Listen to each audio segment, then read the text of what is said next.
You know the purchase is not really about the thing. It is the jacket you wear before meeting people who make you feel behind.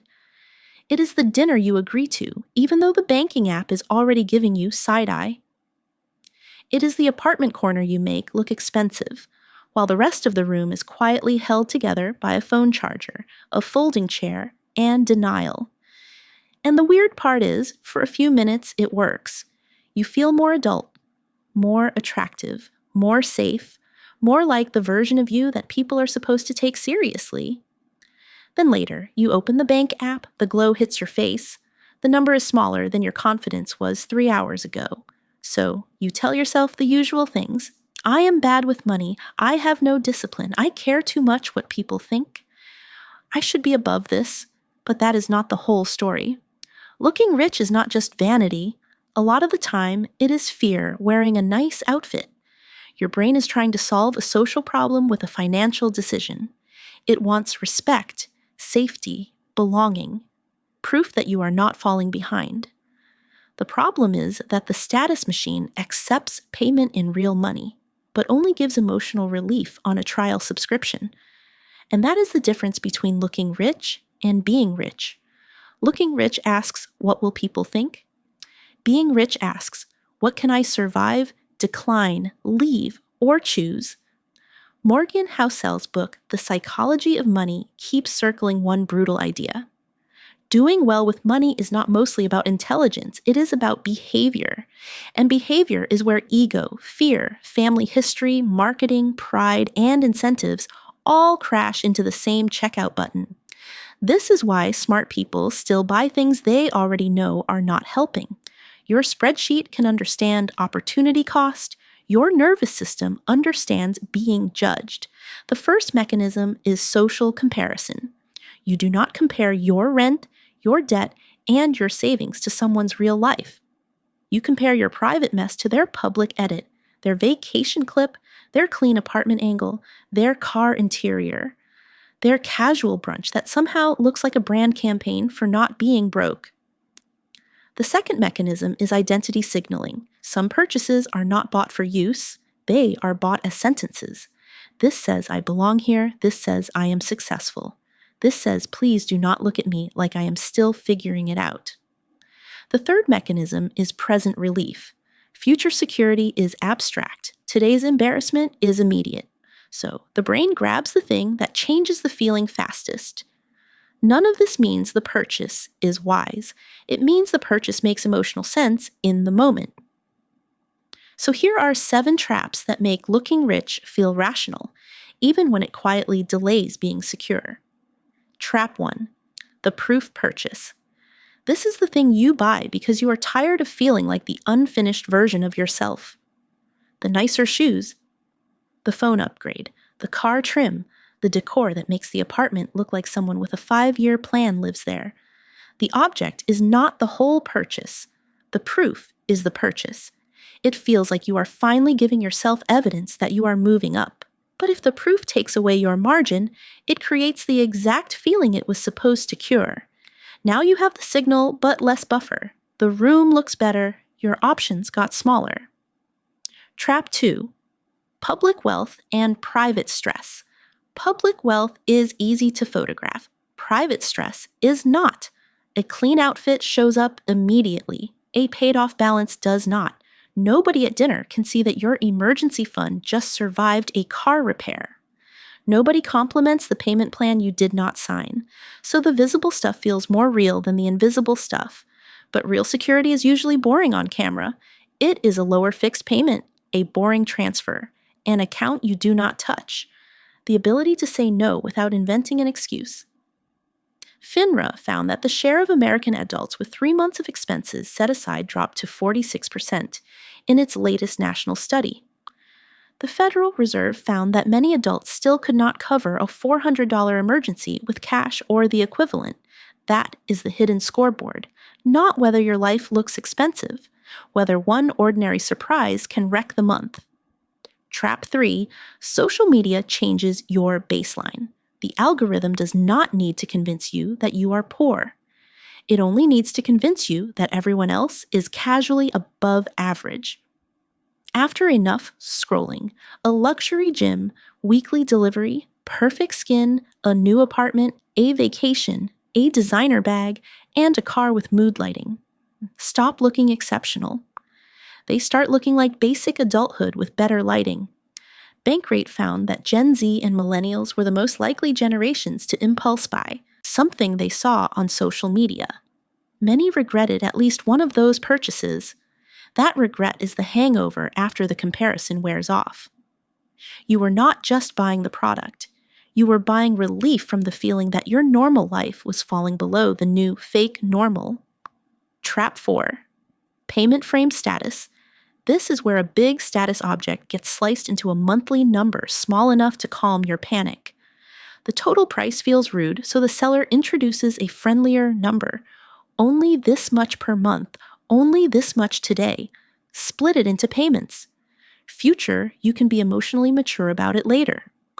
Payment framing is powerful because it separates the pleasure from the full cost. You get the identity now. The obligation arrives quietly, repeatedly, and without the original dopamine.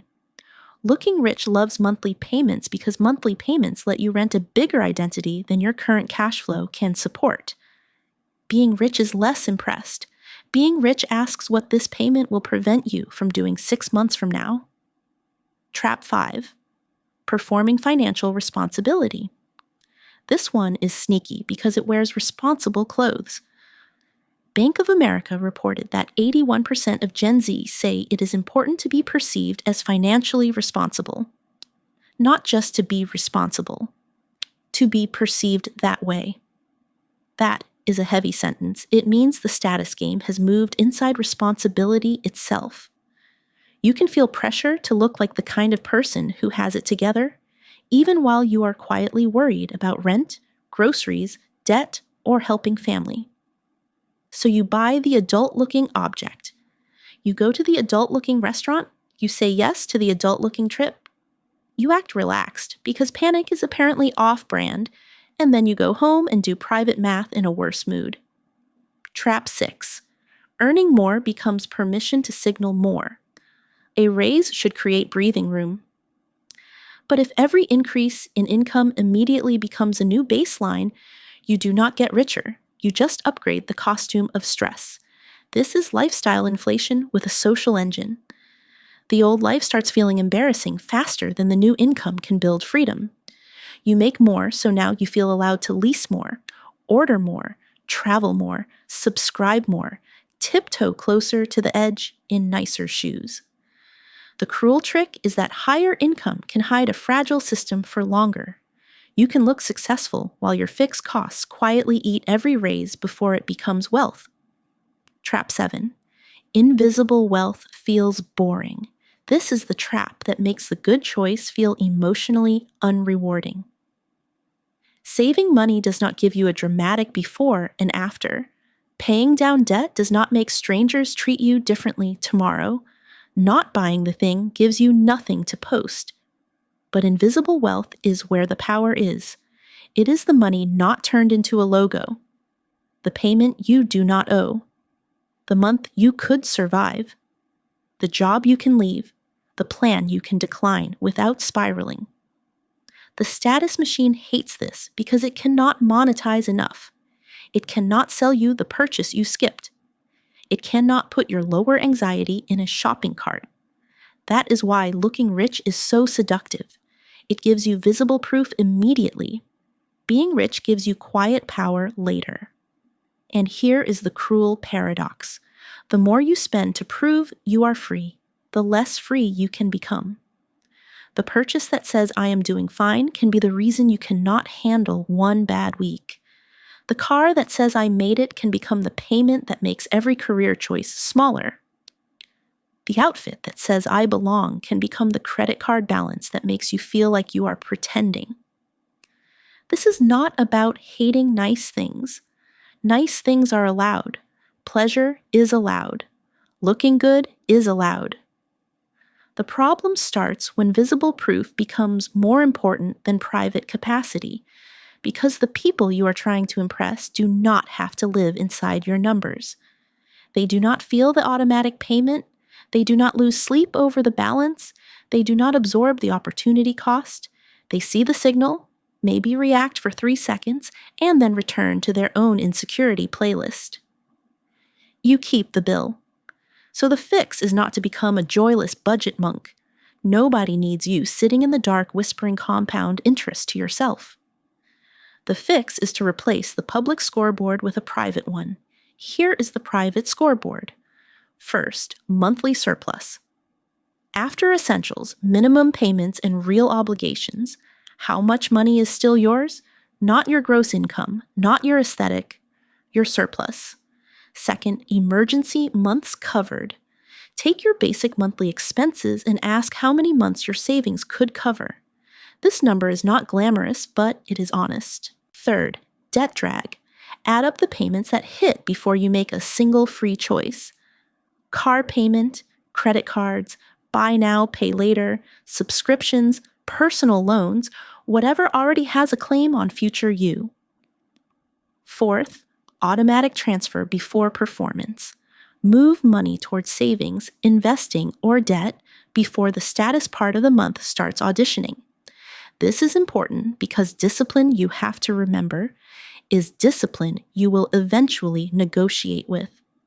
Automation makes the secure choice happen before your ego starts giving a presentation. Then add one small status tax.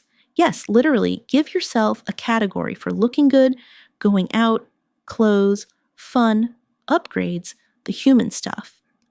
Cap it without shaming it. The goal is not to delete identity. The goal is to stop letting identity raid the emergency fund dressed as self-care and use the 24-hour rule for identity purchases. If the purchase is mostly about how other people will see you, wait one day, not forever. One day, if you still want it tomorrow and it fits inside the status tax after your private scoreboard is handled, fine. Buy the thing like an adult, not a hostage negotiator for your self-esteem. But if the urge fades, you just learned something useful. You did not want the object. You wanted the feeling of being safe from comparison. That feeling deserves attention. It just does not deserve your rent money. The more you practice this, the less impressive you need your spending to be. You start noticing that the richest feeling is not being admired at the table. It is looking at the menu and knowing you can afford to say yes, and also afford to say no. It is not needing the car to explain you. It is not needing the outfit to defend you. It is not needing every raise to become a public announcement. Looking rich is a performance. Being rich is leverage. It is the private ability to absorb surprise, refuse pressure, help yourself, change direction, leave a bad room, or take a quiet opportunity without begging your own bank account for permission. So here is the question. Which trap hit you hardest? The proof purchase, the social media baseline, the monthly payment, the responsible-looking performance, the lifestyle upgrade, or the boredom of invisible wealth? And, more importantly, what is the purchase your brain keeps defending? Not because you are stupid, not because you are shallow, but because some part of you believes that if you can look secure enough, maybe you will finally feel secure. That is the loop. Break it privately first. The public part can catch up later.